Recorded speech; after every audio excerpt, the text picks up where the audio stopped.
मैं प्रकाश आपका स्वागत करते हैं साथियों आपके अपने करेंट हेवन के यूट्यूब चैनल पर। साथियों, आज ये साइंस का 17वां नंबर का टेस्ट है, 17th नंबर का टेस्ट आज हम लोग सॉल्व करेंगे, जिसमें 25 क्वेश्चन होंगे प्लस एक आपको होमवर्क का क्वेश्चन होगा।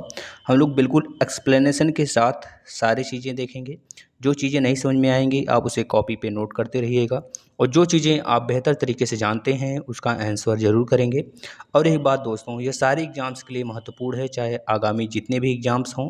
आपकी यूपी से पहले एससी पीईटी हो, उसके बाद आपका लेखपाल का एग्ज़ाम होगा, या फिर यूपी में चाहे जो भी एग्ज़ाम्स हों, जैसे कि आरआरबी, रेलवे, ग्रुप डी जो एग्ज़ाम लेने वाला है दोस्तों वह भी हो सकता है, उसमें भी आपके प्रश्न ऐसे ही प्रश्न आते हैं। अगर बात करें पीसीएस, यूपीएससी लेवल तक, बीपीएससी लेवल तक साथियों, तो इससे बाहर प्रश्न नहीं आएंगे। चाहे आप सुपर टेट के एग्ज़ाम्स आने वाले समय में दो, चाहे आप यूपी टेट के दीजिए, चाहे आप सी टेट का दीजिए। अगर एसएससी के बच्चा हैं इसमें भाई, तो एसएससी वाले भी बेहतरीन तरीके से प्रदर्शन कर सकते हैं, क्योंकि साइंस तो हर जगह उपयोगी है और हमारे जीवन में भी साइंस का बहुत ज़्यादा यूज है। तो आज आप विशेष चीज़ सीखेंगे यहाँ से। आज हम लोग ज़्यादा से ज़्यादा दोस्तों रजिस्टर और वोल्टेज और करंट के बारे में बात करेंगे, यानी हमारा आज का चैप्टर रहने वाला है विशेष तौर पर वोल्टेज के बारे में। तो एक बार आप लोग सेशन को ज़रूर लास्ट तक बनकर देखेंगे साथियों।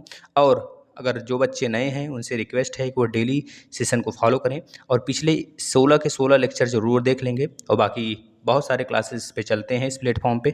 जैसा आपका रिस्पांस रहेगा जिस क्लास में, वैसे ही क्लास लाए जाएंगे साथियों।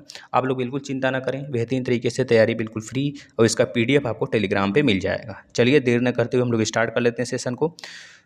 पहला है दोस्तों क्वेश्चन, बेहतरीन प्रश्न है। 100 वाट का बिजली का बल्ब यदि 10 घंटे जले या फिर चले तो बिजली का खर्च होगा, बताइए बिजली का खर्च यानी यूनिट में कितना आएगा साथियों। तो इसका एक फॉर्मूला होता है साथियों, आपको पता है। देखिए, अगर आप वाट, जितने वाट का जला रहे हैं और कितने नंबर ऑफ कितने बल्ब जलाते हैं, कितने फ्रिज चलाते हैं, इस पे भी डिपेंड करता है। और आप कितने घंटे चलाए और कितने दिन तक जलाए, कितने दिन तक जलाए यानी कि डे अपान में अगर 1000 करते हैं तो ये आपका किलो वाट में हो जाता है। अगर ये 1000 हटा देते हैं दोस्तों तो याद रखिएगा वाट आवर में आपका आएगा वैल्यू।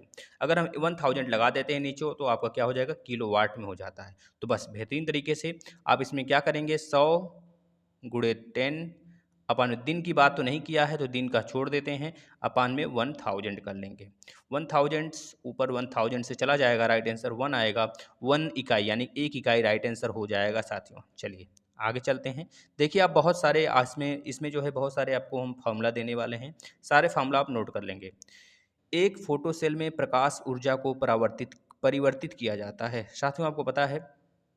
जैसे बात बात करें, आप जो सोलर पैनल लगाते हैं छत पे, देखते हैं ना बैटरा लगा होता है, जिस प्रकार से हम लोग इन्वर्टर से चार्ज करते हैं, लाइट आने पर बैटरी को चार्ज करते हैं इन्वर्टर के द्वारा। उसी प्रकार से दोस्तों हम लोग जो फोटो वोल्टिक सेल होते हैं, प्रकाश से जनरेट हो जाते हैं हमारे। जो दोस्तों सिल्वर का कोटिंग होता है, जो प्लेट आप लगाते हैं सोलर पैनल, उसमें सिल्वर का कोटिंग ही होती है, और सिल्वर के कारण दोस्तों वो बहुत ही कॉस्टली होता है, लगभग 60,000 पर, जिस प्रकार से आप लें, जितना बड़ा लें उस हिसाब से कॉस्टली होता है।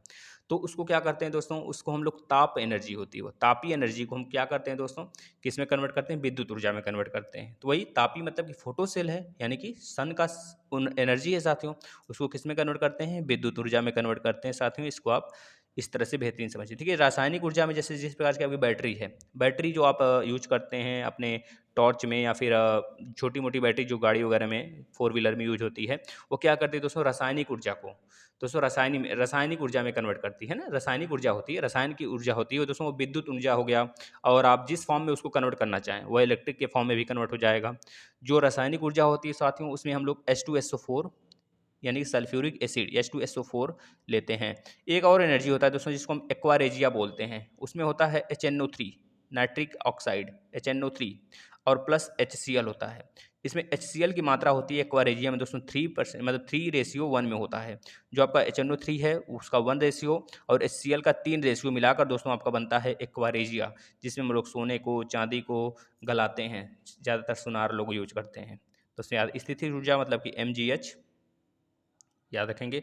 ऊष्मा ऊर्जा आपको पता है दोस्तों, ऊष्मीय ऊर्जा जैसे कि आपका प्रेस हो गया और हीटर हो गया, है ना, ये सब ऊष्मीय ऊर्जा, जैसे बल्ब हो गया, ये ऊष्मा ऊर्जा उत्पन्न करते हैं। अगला देखिए, हमारे घरेलू विद्युत परिपथ में फ्यूज पिघल जाता है जब भारी विद्युत होती है, क्या विद्युत होती है? धारा में। दोस्तों धारा में जब बहुत ज़्यादा वृद्धि वृद्धि वृद्धि लिखा है साथियों, किस में वृद्धि होती है? धारा, यानी करंट में जब वृद्धि होगी ज़्यादा, तो आपका क्या होगा साथियों, आप ही बताओ? आप जो फ्यूज़ तार होगा वो फ्यूज़ हो जाएगा। मतलब कि आप लोग बोलते हैं ना भैया फ्यूज़ तार जल गया। फ्यूज़ तार जलने का यही कारण होता है कि करंट ज़्यादा आ गया। अब फ्यूज़ तार किसका बनाया गया होता है? तो बोलेंगे दोस्तों उसकी हाईली हाईली रेजिस्टिविटी होती है और मिनिमम मतलब कम उसका गलनांक पॉइंट होता है। जैसे ही बिजली उसको ज़्यादा मिलती है, करंट उसमें ज़्यादा जाता है, धारा उसमें ज़्यादा जाती है, तुरंत वह गल जाता है क्योंकि उसका गलनांक भैया कम है। गलनांक उच्च रखेंगे तो भैया वो जलेगा ही नहीं और बाकी हमारे घर के अप्लायंसेस जल जाएँगे। इस वजह से उसका गलनांक कम रखा जाता है और रेजिस्टेंस बढ़ा दिया जाता है, यानी कि प्रतिरोध बढ़ा दिया जाता है, जिससे कि वह ज़्यादा से ज़्यादा जितनी भी करंट आते हैं उसको ऑब्ज़र्व करे और जितना चाहेगा हमें, जितना घर में अप्लायंसेस को ज़रूरत हो, सिर्फ़ उतना ही दे। है ना? तो याद रखेंगे दोस्तों धारा, इसका राइट आंसर क्या होगा? धारा। चलिए अगले प्रश्न पे चलते हैं। प्रत्यावर्ती धारा यानी कि अल्टरनेटिव करंट, एसी इसे बोलते हैं। एसी अल्टरनेटिव करंट, वो एसी नहीं जो हम लोग घर में लगाते हैं, वो नहीं। दोस्तों यह एसी अलग है, अल्टरनेटिव करंट होती है जिसको इस प्रकार से चलती है ना? क्रस्ट और नोड बनाते हुए। और एक डीसी होती है, वो डायरेक्ट करंट होती है जो हमारे घरों में आता है, वो डायरेक्ट करंट होता है। साथ ही याद रखेंगे डायरेक्ट करंट जो स्टोर करते हैं वह होता है। जो घरों में विद्युत हम लोग लेते हैं दोस्तों, वो अल्टरनेटिव करंट होता है। तभी तो आप देखते हैं जब आपको करंट लगता है तो आपको एक बार झटका मिलता है। लेकिन डायरेक्ट करंट में ऐसा नहीं होता है। आप लोग सुनते होंगे गाँव घर में कि बैटरी से एक पर्सन या फिर इन्वर्टर से एक आदमी जल गया और वो इन्वर्टर इतना भयंकर होता है दोस्तों, एक बार पकड़ लेगा पूरा चार्ज, अगर इन्वर्टर है ना, बैटरा जो इन्वर्टर वाला अगर चार्ज है, एक बार पकड़ लिया साथियों तो छोड़ता नहीं जल्दी, क्योंकि डायरेक्ट करंट होता है। हम लोग स्टोर करते हैं डायरेक्ट करंट के रूप में। जो स्टोरेज होता है फिर से वो इन्वर्टर उसे क्या कन्वर्ट कर देता है, इन्वर्टर कन्वर्ट करता है उसको एसी में, यानी कि अल्टरनेटिव करंट में, फिर वो हमारे घरों में सप्लाई होता है। इस चीज़ को याद रखेंगे आप, यहाँ से बेहतरीन तरीके से प्रश्न बन सकता है। इसका राइट आंसर दोस्तों क्या हो जाएगा? जो प्रत्यावर्ती धारा होती है एसी को दिष्ट धारा डीसी में बदलने का जो काम होता है दोस्तों, क्या कौन करता है बताएंगे? दिष्टकारी द्वारा होता है दोस्तों, दिष्टकारी द्वारा होता है। कुछ लोग बच्चे तो ट्रांसफार्मर मार रहे होंगे, हमें पता है ट्रांसफार्मर नहीं होगा साथियों। ट्रांसफार्मर केवल उच्चाई अपचाई करने के लिए होता है, मतलब कि अगर आपका जो घर में अगर सप्लाई कम है, मतलब कि आप वोल्टेज कम है तो उसको बढ़ाने और घटाने का काम करता है ना? याद रखेंगे साथियों। और डायनेमो तो आपको पता है मैकेनिकल एनर्जी को, डायनेमो मैकेनिकल एनर्जी को इलेक्ट्रिकल एनर्जी में कन्वर्ट करता है साथियों। इसी प्रकार से मोटर होता है, मोटर क्या काम करता है? इलेक्ट्रिकल एनर्जी को मैकेनिकल एनर्जी यानी कि यांत्रिक ऊर्जा में कन्वर्ट करता है। चलिए अगले प्रश्न पे चलते हैं। कम वोल्टेज पर कार्य करने पर विद्युत मोटर प्रायः जल जाते हैं, क्यों? आप ही बताओ, जितना आपको एनर्जी चाहिए अगर आपको उतना एनर्जी नहीं मिलेगा तो आप हरासमेंट अपने आप को ऊर्जावान फील करोगे क्या? नहीं ना भैया, आप पढ़ नहीं पाओगे। आप खाते हो 4 रोटी, अगर हम आपको एक ही रोटी दें, कभी आप ऐसा फील किया करो जैसे कि अभी हाल ही में पेपर होने वाला है, बहुत सारे बच्चों का है, इसमें से भी अफरीन का है और पूनम का है, बहुत सारे बच्चों का है जो बच्चे देख रहे हैं। और सुमन का भी हो सकता है, सुमन का नहीं होगा। और क्योंकि उस दिन बोल रही थी, हम कमेंट देखिए सबका लेते हैं, बशर्ते बस इस वजह से रिप्लाई नहीं करते हैं क्योंकि बच्चे डिस्टर्ब करने लगते हैं। और नाम लो सर, ऐसा नहीं, हमारे लिए सारे बच्चे समान हैं, इक्वल हैं, बस यही है। कुछ बच्चे अजीज हो जाते हैं और जो बच्चे व्हाट्सएप से जुड़े हैं भाई उनकी तो बात ही छोड़िए। और कम वोल्टेज पर कार्य करने पर विद्युत मोटर प्रायः जल जाते हैं, इसका कारण सुनिए दोस्तों। क्योंकि अगर हम आपको वही चीज़ बता रहे हैं, एनर्जी अगर कम चाहिए तो आप क्या ज़्यादा कार्य करोगे? आपको एनर्जी चाहिए 100 वोल्ट का, अगर आप 100 रोटी खाते हो, मान लीजिए आप 4 रोटी खाते हो तो आपको 1 रोटी दिया जाता है, तो आप क्या अपना फुल एनर्जी में काम कर पाओगे? बिल्कुल नहीं कर पाओगे ना। जितना करना चाहिए आप उतना नहीं करोगे, बल्कि आप क्या करोगे? हो सकता है आपकी तबीयत भी खराब हो जाए अगर आपको 4 रोटी की जगह रोज़ रोज़ रोज़ रोज़ एक ही रोटी मिल जाए। उसी प्रकार से विद्युत अप्लायंसेस भी होते हैं साथियों, अगर उनको कम वोल्टेज दिया जाता है, कम उनके वोल्टेज तो ज़्यादा है 50 वोल्ट का, लेकिन उनको 1-2 वोल्टेज 3 वोल्टेज की अगर विद्युत दिया जाए तो उनके जो कॉइल्स होते हैं तो उसमें जल जाते हैं। हम लोग बोलते हैं मोटर जल गए, तो इसी वजह से वो प्रॉब्लम्स हो जाते हैं, धुआँ वगैरह निकलने लगते हैं। याद रखेंगे साथियों, इसमें क्या हो जाएगा? वे अधिक विद्युत धारा के जीते नहीं, गलत है, गलत है। वे अधिक विद्युत धारा के खींचते हैं, वह अधिक विद्युत धारा खींचते हैं जो वोल्टेज के वर्गमूल के प्रतिलोमानुपाती होते हैं। दोस्तों यह सही है, यह वाला सही है, बी प्रतिलोमानुपाती होते हैं। प्रतिलोमानुपाती मतलब समझ रहे हैं, उल्टा, रिवर्स होते हैं, है ना? इस वजह से हमारा अप्लायंसेस क्या होते हैं दोस्तों? जल जाते हैं। यानी कि जो आई होता है वह इनडायरेक्टली प्रोपोर्शनल टू 1/v² होता है साथियों, है ना? इसमें यही कहना है, वोल्टेज के वर्गमूल के प्रतिलोमानुपाती होता है। अगर हमको वोल्टेज करंट जितना चाहिए, देखिए अब अगर आप वोल्टेज बढ़ाओगे तो करंट छोटा मिलेगा, है ना? करंट क्या होगा? कम मिलेगा। अगर वोल्टेज घटाओगे आप तो करंट ज़्यादा मिलेगा। बस यही प्रतिलोमानुपाती होने के कारण दोस्तों हमारे अप्लायंसेस जल जाते हैं। अगले प्रश्न पे चलते हैं। शीशे के संचयन या फिर संचयन वाले सेल में किस अम्ल का प्रयोग होता है? साथियों बेहतरीन प्रश्न है। आप लोग देखते होंगे, इसका नाम है सल्फ्यूरिक एसिड। बस इसको रट जाइए। H2SO4 होता है जो बैटरीज में स्टोरेज करते हैं हम लोग, जो हमारे टॉर्च होते हैं उसमें होते हैं ना सेल्स, सेल में जो एसिड होती है वो H2SO4 होती है दोस्तों, याद रखेंगे। हाइड्रोक्लोरिक एसिड हमारे स्टमक में भी होता है, पेट में भी होता है साथियों। इसमें क्या करते हैं, जो हाइड्रोक्लोरिक एसिड होता है दोस्तों पेट में जर्म्स को मारने के लिए होता है, जर्म्स को। यह इतना खतरनाक होता है दोस्तों, जो हमारे पेट में एक लेयर बना होता है, उस लेयर से बाहर नहीं आता है साथियों, क्योंकि अगर बाहर आएगा ना, समझ लीजिए अगर वो बाहर आ गया तो हमारे मतलब कि हमारे पूरे शरीर को जला सकता है। वह लेयर में सुरक्षित होता है। और कभी काल के आप देखते होंगे कि आपको पित्त बन जाता है, वो गॉल ब्लैडर के कारण होता है, वह दूसरी चीज़ होती है। आपका जो लीवर होता है दोस्तों, वो बनाता है और गॉल ब्लैडर में उसको स्टोर करता है ना, याद रखेंगे। वह हम लोग बायो में पढ़ेंगे, बहुत जल्द ही बायो का सेशन भी स्टार्ट होने वाला। बस आप लोग अपनी संख्या बढ़ाओ भाई, बस। वाट को प्रकट कर सकते हैं भाई, वाट को किस में प्रकट कर सकते हैं बताइए? वाट को किस में प्रकट किया जा सकता है? वाट को क्या जूल प्रति सेकंड में प्रकट किया जा सकता है? वाट को क्या दोस्तों किलोमीटर, किलोग्राम पर मीटर, मीटर में प्रकट किया जा सकता है बताइए? वाट को किस में प्रकट किया जा सकता है? बेहतरीन प्रश्न है, लाजवाब प्रश्न है। ऐसे ही छोटे छोटे प्रश्न आते हैं और बच्चे कन्फ्यूज होने लगते हैं, तो बेहतरीन तरीके से आप इसका जवाब दीजिए। वाट को हम किस में प्रकट कर सकते हैं? वाट। देखिए हम 1 मिनट आपको सोचने का समय भी दे देते हैं भाई। आप लोग बताइए, इसमें देखिए हम बहुत सारे आपको प्रश्न भी बताने वाले हैं, मतलब कि आपको फार्मूलाज भी बताएंगे दोस्तों इसमें। वाट को हम लोग किस में प्रकट करते हैं? बताइए फटाफट सारे बच्चे। वाट को दोस्तों बोल्ट में प्रकट कर सकते हैं ना, बोल्ट में वाट। अब देखिए कैसे, इसमें बहुत सारे फार्मूला हैं दोस्तों। अगर हम बात करें एक वोल्टेज बराबर क्या होता है सर, तो बताएंगे सर पहले आप बताइए क्यों बराबर क्या होता है, मतलब धारा बराबर क्या होता है। तो आप जानते होंगे दोस्त, धारा बराबर आवेश यानी क्यों बटे टी होता है, या फिर Q equal to I into T भी आप बोल सकते हैं। बात एक ही है। आप इसे नोट करते रहिए। देखिए हम आपको बहुत सारे फार्मूला बता रहे हैं ध्यान से। डब्ल्यू इक्वल टू यानी कि वी अपान वी इंटू क्यों होता है साथियों, यानी कि वी इक्वल टू डब्ल्यू अपान क्यों बोल लीजिए। जो आपका वोल्टेज है वर्क बटे आवेश होता है दोस्तों, याद रखेंगे। अब आपको पता है I Q equal to I T होता है, Q equal to I T होता है, और R equal to V upon I होता है। अब इस दोनों फार्मूला से, इसमें हम अनेकों फार्मूला निकालेंगे इसका। अब देखिए क्या क्या निकलता है फार्मूला आपका। एनर्जी यानी कि विद्युत एनर्जी बराबर क्या क्या निकलता है। पहला तो आप v इक्वल टू क्यों रखेंगे, अब क्यों के प्लेस पे आई टी रख देंगे तो w equal to V I T हो जाएगा, वी आई टी हो गया। अगर आप r equal to V I में एक बार r इक्वल टू रखेंगे v अपान आई, एक बार v equal to I R रखेंगे, तो दो फार्मूला यहाँ से जनरेट होगा। एक तो जनरेट होगा दोस्तों w equal to I square R T, एक तो जनरेट होगा दोस्तों w equal to V T V T square upon में आर, यह जनरेट होगा। यानी कि समझ गए, 1 2 3 4 चार फार्मूले हैं, और यह Q equal to I T, R equal to V upon I, यह मेन फार्मूला है। तो आप इसे नोट कर लेंगे। चलिए अगले प्रश्न पे चलते हैं। बिजली के बल्ब का फिलामेंट के निर्माण के लिए टंगस्टन का प्रयोग किया जाता है, क्योंकि दोस्तों क्योंकि पता है आपको, जो बिजली की जो बड़े बड़े पहले 100 वाट के हो गए, 200 वाट के हो गए, 150 वाट के हो गए, ऐसे बल्ब आते थे। ये सब बल्ब में क्योंकि इसका जो दोस्तों अंदर फिलामेंट लगा था, जो टंगस्टन का फिलामेंट होता है साथियों, यह काफ़ी ज़्यादा कह लीजिए कि बहुत उच्च गलनांक का होता है। जो गलनांक इसका ऊंचा होगा दोस्तों, इस वजह से क्या होता है, जल्दी गलता नहीं है। याद रखेंगे दोस्तों, जब ये जलता है तो बल्ब का जो गलनांक होता है 200 से 2500, यानी कि 2000 से लेकर 2500 तक इसका गलनांक पहुंच जाता है, जब जलते हुए बल्ब की बात करते हैं दोस्तों। और जो आपका अंदर टंगस्टन का इस प्रकार से रॉड लगा होता है साथियों, जो हम देखते हैं ना, क्वाइल जलता है, चमकता है, ग्लो करता है, वही टंगस्टन का होता है बल्ब में।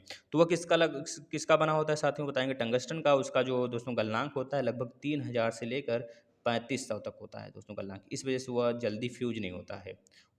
अगर आप गर्म पे पानी फेंक दें, या फिर थोड़ा सा और ज़्यादा दिन तक वो वाला बल्ब है दोस्तों, पहले पीला वाला जो आता था, वो जल्दी जल्दी फ्यूज हो जाते थे। इसका कारण क्या है दोस्तों, देखिए यहाँ पर मिसप्रिंट हुआ है, आप यहाँ पर कर लेंगे दोस्तों। इसका जो गलनांक है दोस्तों, वो बहुत ऊंच होता है। यहाँ पे करना नहीं, यहाँ पे गलनांक बहुत ऊंचा होता है। यहाँ पे लिख लीजिएगा गलनांक दोस्तों, गलनांक यानी कि मेल्टिंग पॉइंट जो होता है काफ़ी ऊंचा होता है। यहाँ पे आप इसको करेक्ट कर लेंगे, हम पीडीएफ में सुधार कर देंगे। पीडीएफ आप लोग टेलीग्राम पे जुड़ जाइए। जो बच्चे फेसबुक चलाते हैं भाई, वो फेसबुक पेज है करेंट हेवन यूट्यूब चैनल से, उसमें 900 1000 के आसपास बच्चे हैं। आप लोग जुड़ जाइए, उसमें क्विज वगैरह होता रहता है, और इन्फॉर्मेशन जैसे न्यूज़पेपर वगैरह देते रहते हैं। व्हाट्सअप पे शायद ही भूल जाते होंगे, व्हाट्सअप पे टेलीग्राम पे, लेकिन वहाँ पे हमेशा जाता रहता है। आप लोग देखिए वहाँ पर 100 वाट का 100 वाट का 500 वाट के बल्ब के प्रतिरोध का अनुपात क्या होगा यदि वोल्टता समान हो। अगर वोल्टता समान हो तो दोनों का अनुपात बताना है। अभी हमने आपको बताया एक होता है formula P equal to W/T। अब इसी में आपको W के इक्वल टू फार्मूला रख देना है, तो आपको मिलेगा पहला VI मिलेगा और एक मिलेगा फार्मूला इसी में I²R मिलेगा और एक फार्मूला इसमें मिलेगा साथियों V²/R मिलेगा। इतने फार्मूला मिलेंगे P से। अब आप खुद देखो 100 वाट और 500 वाट है, तो वाट का मतलब हो गया हमारा तो P, क्योंकि हमें पता है पावर यानी पावर का क्षमता वाट में होता है भाई। अब V²/R इसको यूज कर लीजिए, इन दोनों को लेकर चलिए। अब हमको अगर P इक्वल टू V²/R को लेकर चलना है तो P indirectly proportional to 1/R हो गया साथी। बस इसी से लग जाएगा। जब आपको R निकालना है प्रतिरोध का रेशियो। अब P इक्वल टू 1/R अगर मान लेते हैं तो आपको पता है P1/P2 इक्वल टू R2/R1 होगा साथियों, R2/R1। या फिर हम कह सकते हैं R1/R2 equal to R1/R2 equal to P2/P1 साथियों। अब P2 की वैल्यू कितनी है साथी, तो बता देंगे 500 है और P1 की वैल्यू कितनी 100 है, तो काट दीजिए 5/1। राइट आंसर आपका बी हो जाएगा। इस प्रकार से लगाएंगे। कुछ बच्चे तो लगा दें उस कौन सा फॉर्मूला लगा देंगे, हमें पता है ओम वाला R इक्वल टू V/I लगा देंगे। उनको लगेगा कि यह बोल्ट जो है ना वाट है, तो इस वजह से कन्फ्यूज नहीं हुई है, यह बोल्ट है दोस्तों, वाट नहीं है। वाट मतलब P इक्वल टू आपको पता है V²/R होता है, उस वाले से लगेगा। नेक्स्ट, गैल्वेनाइज्ड लोहा बनाने के लिए लोहे पर किसका लेप किया जाता है। बेहतरीन प्रश्न है साथियों, जिंक का किया जाता है। बस इसका राइट आंसर यही होगा। चलिए जिंक का लेप कर देते हैं, जिससे कि वह जल्दी मुरझा वगैरह नहीं पड़ता है, जंग नहीं लगते हैं उसमें। एक फ्यूज तार का उपयोग, देखिए अभी यह प्रश्न हमने बताया है दोस्तों, इसका राइट आंसर बता देंगे। फिलिंग द ब्लैंक्स में क्या भरा जाएगा यहाँ पर।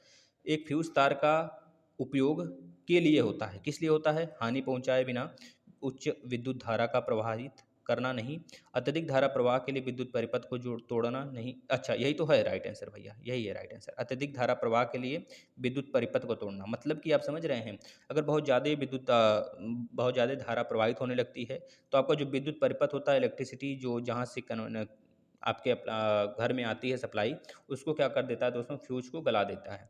जैसे ही फ्यूज गलेगा वैसे ही आपका अप्लायंसेस सेफ हो जाते हैं। यानी कि राइट आंसर अत्यधिक धारा प्रवाह। अत्यधिक जब आपके अंदर, आपके घर के अंदर भैया धारा आएगा, इलेक्ट्रिसिटी आएगा, तो क्या करेगा भैया, देखते हैं ना MCB गिर जाती है। MCB गिरने का कारण यही होता है कि आपका जो लाइट है वह तेज़ आ गया। अब तो नए नए थोड़ा सा टेक्नोलॉजी आ गई है कि आप घर में भी एक्सचेंजर लगा लिए हैं और जिससे कि चेंज हो सकता है, वोल्टेज वगैरह लगा के पता कर सकते हैं। अगला, ट्रांसफार्मर के क्रोड के लिए सर्वोत्तम द्रव है भाई मृदु द्रव, सॉरी नरम होता है ना, मृदु होता है कि नरम होता है। एक मिनट, इसमें कन्फ्यूजन है थोड़ा सा, बताइए आप इसमें क्या होता है साथियों। जो ट्रांसफार्मर के क्रोड होते हैं बीच में, वो किसके बनाए गए होते हैं। ट्रांसफार्मर के जो क्रोड होते हैं साथियों, किसके बनाए गए होते हैं, आप लोग बता सकते हैं तो बताइएगा, हमें हमारा भी हेल्प करिए थोड़ा सा। जो ट्रांसफार्मर के क्रोड होते हैं साथियों, मृदु कांच के बने होते हैं कि नरम कांच के, आप लोग बताएंगे थोड़ा सा दोस्तों। ये होते हैं दोस्तों नरम कांच के, है ना, हमारे समझ से तो नरम होने चाहिए। एक बार आप लोग भी सोच लीजिए थोड़ा सा, किस कांच के होते हैं साथियों, मृदु कांच के। देखिए जो ट्रांसफार्मर होता है तो उच्चाई अपचयी करने के लिए होता है, मतलब कि वोल्टेज जो आता है घर में उसको बढ़ाने घटाने के लिए होता है। लेकिन जो ट्रांसफार्मर के क्रोड होते हैं बीच में साथियों, ये हमेशा नरम लोहे के बनाए गए होते हैं। इसको आप याद रखेंगे। नरम लोहा होता है दोस्तों बहुत ही, जैसे कि आप देखते हैं जो स्टेनलेस स्टील्स होते हैं, ये हमारे कहाँ पे यूज होते हैं ज़्यादातर दोस्तों, रेलवे प्लेटफॉर्म पे, जो रेलवे ट्रैक्स होते हैं ना, वहाँ पर इसका यूज किया गया होता है। काफ़ी ज़्यादा ठोस होते हैं और कम ऊर्जा लगता है इसमें दोस्तों, है ना, बिल्कुल चमकते रहते हैं। कभी काल के आप जाएँ जब बड़े बड़े कंपनी में, जहाँ पर आपके स्टेयरिंग्स वगैरह बनाए जाते हैं, वहाँ पे आप लोग देखेंगे कि जो लोहे होंगे, हमको लोहा नहीं दिखेगा उसमें, चुंबक मैग्नेट से चिपक जाएगा, लेकिन वो लोहा दिखता नहीं है, लगता है पूरा स्टील है, प्योर स्टील। नेक्स्ट प्रश्न, देखिए बेहतरीन प्रश्न है, इसको तो आप कॉमन सेंस से बता सकते हैं। निम्न में से कौन विद्युत खपत को बढ़ते क्रम में प्रदर्शित करता है, मतलब किसको चलाने में विद्युत ऊर्जा ज़्यादा खपत होगी। भाई पंखा को सबसे कम होगा, टेलीविज़न को उसके बाद, विद्युत प्रेस को उसके बाद। जैसे देखते हैं विद्युत प्रेस जैसे ही आप लगाते हैं, या फिर अगर आप कहीं रूम वगैरह लेके रहते हैं, तो वहाँ पर जो मालकिन होती हैं, जो रूम मालकिन, वैसे तो खैर दादी ही मिलती हैं, हर जगह दादी ही मिल जाते हैं, दादा कम मिलते हैं। जो रूम मालिक होते हैं दादी ही मिल जाती हैं, वो बहुत ज़्यादा बोलती हैं और चक चक चक चक करते हुए आती हैं ऊपर, बोलेंगी भैया विद्युत प्रेस नहीं यूज करना है, है ना। विद्युत हीटर नहीं चलाना है, विद्युत प्रेस लगाओगे, विद्युत हीटर चलाओगे तो उसका बिजली का बिल दोगे। इस तरह से देखते हो ना, क्योंकि विद्युत जो होती है दोस्तों, खपत ज़्यादा होती है विद्युत प्रेस लगाने से। उसके बाद इलेक्ट्रिक केतली। इलेक्ट्रिक केतली का मतलब समझ रहे हैं, जो आपका विद्युत हीटर है उसी से मतलब है।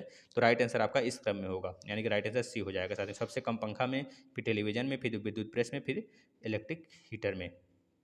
नेक्स्ट, तड़ित निम्नलिखित में से किसके द्वारा उत्पन्न होता है? भाई तड़ित किसके द्वारा उत्पन्न होता है? बेहतरीन प्रश्न है और इसको रटी जाइए। विद्युत विसर्जन के कारण होता है साथियों। विद्युत विसर्जन, जब आपको पता है, जब आप देखते हैं कि जब तड़ित, एक तड़ित का मतलब समझ रहे हैं दोस्तों, जो चमकना होता है करंट का, उसकी बात कर रहा है। या फिर आप समझ जाइए यह कि जो बादल गरजता है, क्या उसमें क्या होता है? जैसे आप सुनते होंगे ना कि बिजली गिरी और आदमी का गाय, 2-3 गाय मर गए, या फिर कहीं पेड़ ही सूख गया, किसी का मकान ही गिर गया, है ना। इस तरह से होता है ना। उसके लिए एक बहुत बड़े बड़े लंबे लंबे जो बिल्डिंग्स होते हैं, उसमें एक विद्युत रोधी दोस्तों, हम लोग तड़ित चालक को रोकने के लिए, जो विद्युत चमक होता है उसको रोकने के लिए कंडक्टर लगा देते हैं, है ना। जो क्या काम करता है दोस्तों, वो ऊपर ही ऊपर बिजली को रोक लेता है, अंदर नहीं आने देता है। इस प्रकार से लगाया जाता है, लेकिन बहुत लंबे लंबे बिल्डिंग्स होते हैं जो शहर में, उस पर। इसका राइट आंसर आप याद करेंगे, विद्युत विसर्जन। नेक्स्ट, 1 किलोवाट घंटा का मान होता है। भाई बेहतरीन प्रश्न है, इसमें आपको बहुत चीज़ हम सिखाने वाले हैं, आप लोग बस देखते चलिए। अच्छा ये बताइए, 1 किलोवाट बराबर कितना वाट होता है? 1 किलोवाट बराबर दोस्तों आपको पता है 10 की पावर 3 वाट होता है। 1 किलोवाट बराबर 10 की पावर 3 वाट होता है, सबको पता है भाई। अगर 1 मेगावाट बराबर पूछें तो 1 मेगावाट बराबर बताएंगे 10 की पावर 6 वाट होता है, ये तो बताएंगे। लेकिन एक अश्व शक्ति बराबर पूछें तो, यानी कि हार्स पावर बराबर पूछें तो 746 वाट बताएंगे। लेकिन अगर हम पूछें 1 कैलोरी बराबर कितना जूल होता है साथी, तो बताएंगे 4.6 4.2 जूल होता है, यह होता है 4.2 जूल होता है साथियों। लेकिन अगर आपसे पूछे दोस्तों 1 वाट घंटा, या फिर 1 वाट बराबर कितना, सही है ना भाई, सही है। 1 किलोवाट है ना, 1 वाट बराबर कितना जूल होता है? तो आप बोलेंगे सर 1 वाट बराबर तो हमको पता है 3 पॉइंट, या भाई 3600 जूल, 3600 जूल होता है साथी। लेकिन अगर पूछेंगे 1 किलोवाट बराबर, तो आप इसमें 10 की पावर 3 से गुणा कर देंगे, 10 की पावर 3, यानी कि देख रहे हैं, अगर 3.6 हम यहाँ पे करेंगे तो यह बन जाएगा 3.6 इंटू 10 की पावर 6 जूल हो जाएगा साथी। राइट आंसर क्या होगा आपका? यह वाला, ए वाला हो जाएगा। इस तरह से आप सारी चीज़ें याद रखिए, जो आपके एग्जाम के लिए बहुत ही इंपॉर्टेंट है साथियों। स्टील को चुंबकी या फिर चुंबकी करना कठिन है। स्टील को चुंबकी करना कठिन है क्योंकि उसकी दोस्तों अधिक धारण क्षमता के कारण उसको चुंबकी करना बहुत कठिन होता है। धारण क्षमता का मतलब समझ रहे हैं साथियों, क्योंकि उसमें जो चमक होती है, या फिर कह लीजिए उसका जो हाँ चमक ही एक तरह से कह लीजिए, उसके कारण उसको चुंबकित करना कठिन हो जाता है। जैसे कि आप पता है, जो अगर आप स्टील को ज़्यादा रगड़ेंगे दोस्तों, तो वह एक चुंबक का ही काम करना है, या भी मैग्नेट की तरफ आकर्षण होने लगेगा। चुंबकित नहीं होगा, लेकिन मैग्नेट की तरफ आकर्षण होने लगेगा। जैसे आप देखते हैं कभी आप स्क्रू जैक वगैरह लिए हों, या फिर जैसे हम बोलते हैं पिलास, पेचकस, तो पेचकस जो स्क्रू को खोलने वाला होता है, अगर उसको बहुत ज़्यादा रगड़ा जाता है वो, तो देखते हैं चुंबकित हो जाता है, छोटे छोटे स्क्रूप्स को अपनी तरफ आकर्षित करने लगता है। बस उसी प्रकार से अगर जो धारण क्षमता होती है दोस्तों स्टील्स की बहुत अधिक होती है, इस वजह से विद्युत चुंबकी करना इससे बहुत ज़्यादा कठिन हो जाता है ना। याद रखें, चुंबकित ये जल्दी नहीं होता है।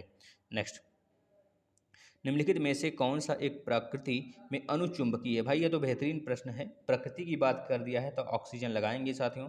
दोस्तों एक प्रश्न आपसे है, अगर आप कभी भी लोहे की छड़ हो या फिर लोहे की रॉड हो, अगर बाहर पानी में छोड़ देते हैं बरसात में, या फिर उसी तरह 1-2 साल से पड़ा हुआ है, तो आप देखेंगे कि जो आपकी रॉड है दोस्तों, उसमें जंग लग जाते हैं, है ना। छड़, या फिर कहते हैं मूर्छा लग गया, है ना। तो उसमें जब मूर्छा लग जाता है साथियों, ये किस कारण से लगता है, किस गैस के कारण लगता है, आप यह बताएंगे। और दूसरी बात यह बताएंगे, मूर्छा लगने के कारण क्या उसका वेट में कमी आती है कि बढ़ोतरी होती है? 2 प्रश्न बताइए फटाफट। अगर बढ़ जाता है तब लिखेंगे बढ़ जाता है भाई, अगर घट जाता है तो लिखेंगे घट जाता है। अब क्यों? क्योंकि दोस्तों हम इसका कारण बता देंगे। जो बच्चे जिसको जानना होगा, जिसको नहीं आएगा, वो कमेंट करेंगे वीडियो खत्म होने के बाद, उसका कारण हम जरूर बताएंगे दोस्तों।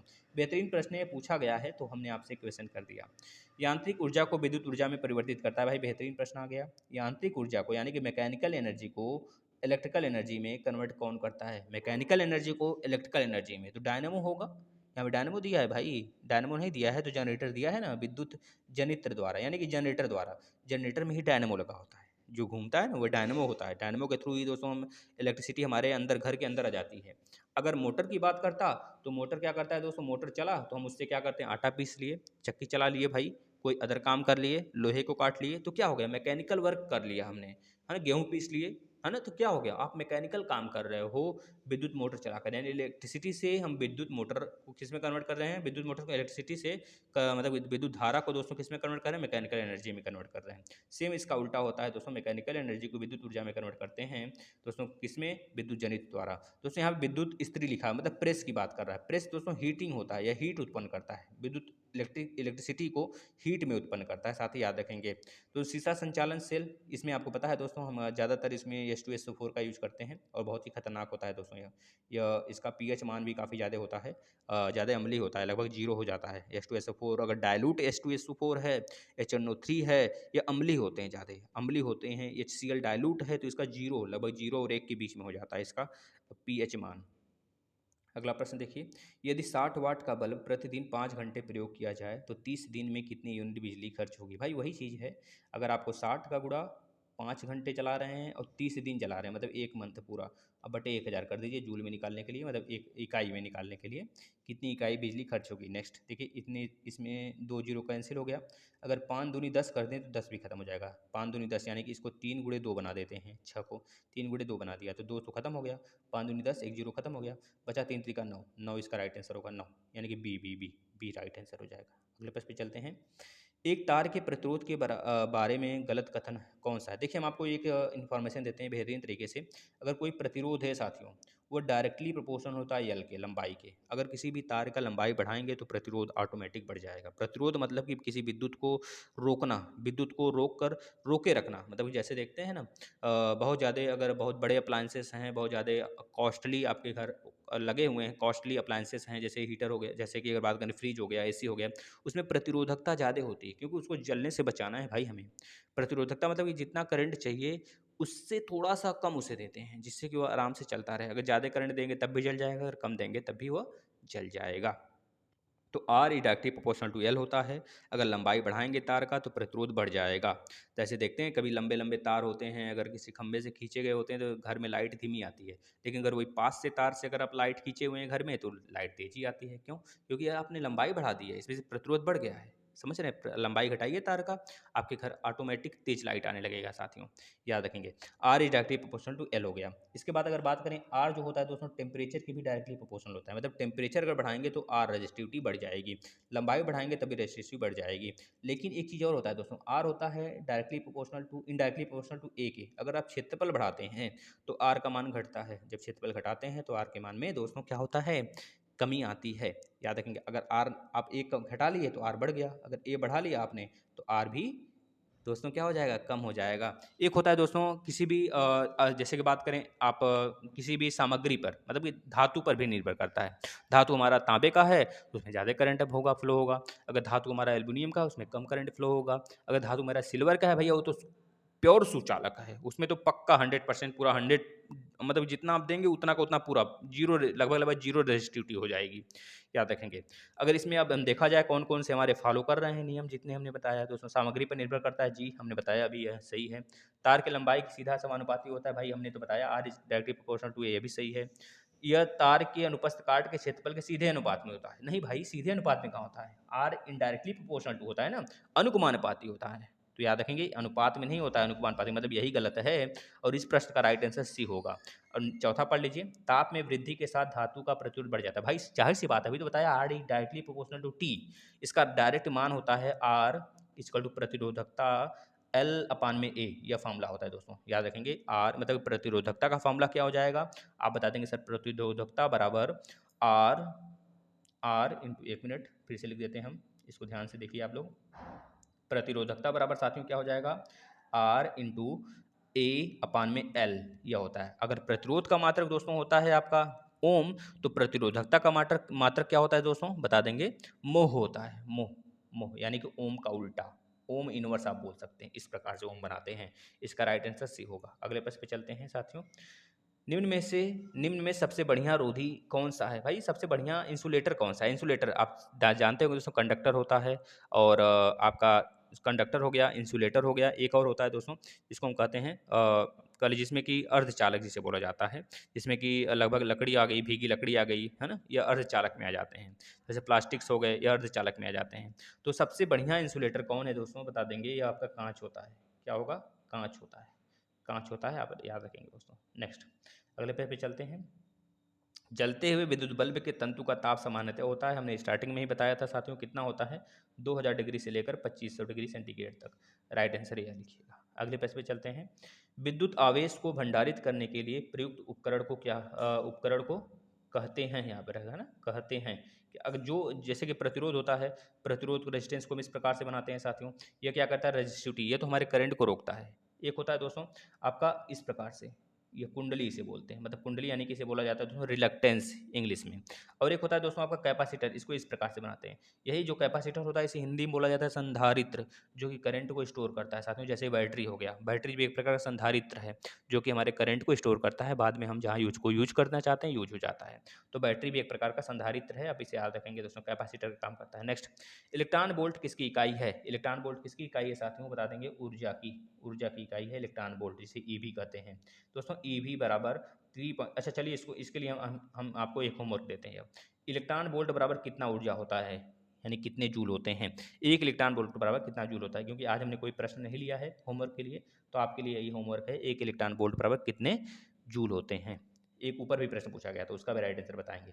किसी अर्धचालक को गर्म करने से उसके प्रतिरोध पर क्या प्रभाव पड़ता है? अभी तो हमने बताया भाई, अगर आप गर्म करोगे तो प्रतिरोधकता बढ़ेगी, क्योंकि R is directly proportional to T, R is directly proportional to L, R indirectly indirectly proportional to 1/A होता है, याद रखेंगे। और आर मेटल पे भी डिपेंड करता है, यानी कि ताप बढ़ाएंगे तो प्रतिरोध बढ़ेगा, लंबाई बढ़ाएंगे तो प्रतिरोध बढ़ेगा, अगर आप क्षेत्रफल बढ़ाते हैं तो प्रतिरोध घटेगा। ये याद रखेंगे साथियों, इसके लिए हमने बता दिया। आज के लिए बहुत है साथियों, 25 प्रश्न आपके पूरे हो गए। हम तो अपना वादा डेली का डेली पूरा करते हैं भाई, आप पूरा करते हैं कि नहीं पूरा करते हैं आप जाने।